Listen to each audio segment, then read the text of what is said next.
But with your emphasis on liberty, I have to ask you about some of the folks that are in your coalition. And this weekend, you're going to be giving an address at the Fatima Center, at a conference in Canada for the Fatima Center, which has been called a hardcore anti-Semite group.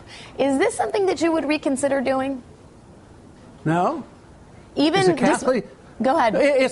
I even talk to Republicans, and they disagree with everything I say. You know, when I'm on a Republican stage and I say we should have a foreign policy of a golden rule, they boo me. I'm trying to convert people.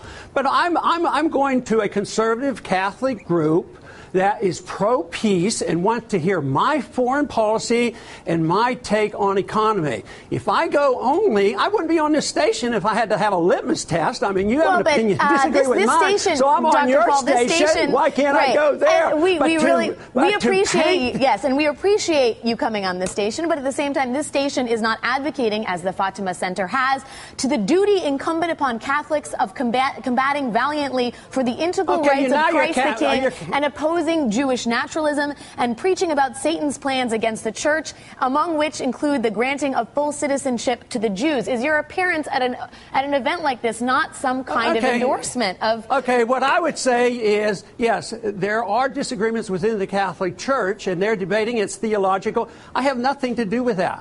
I'm not even going to pretend I know anything about that. Sounds to me like you have me on here to bash Catholics. I was raised Catholic, so that's the last thing I want to do.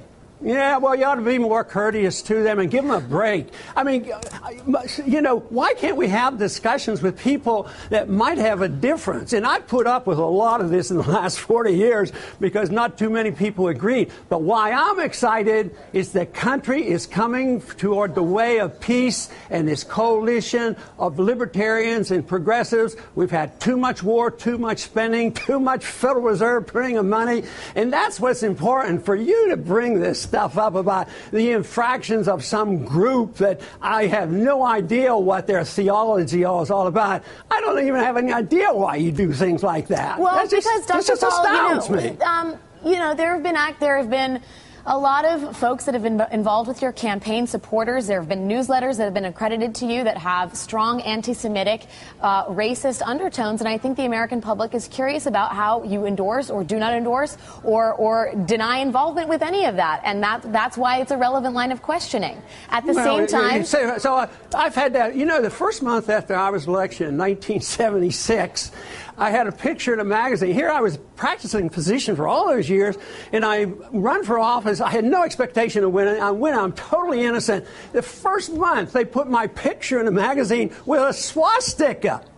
So this is just horrible. It just goes on. When people disagree with you on ideas, they have to destroy your character. That's what they do. The main reason I get attacked from anybody like you, it's because there's disagreement on my foreign policy. I want peace, and I don't want to support the warmongers. So you have to go after somebody's character. I don't think that constitutes a character attack, Dr. Paul, but we really do appreciate you coming on the show and talking about the ideas that are dear to you and your hope for the country. Thanks for your time, former Congressman.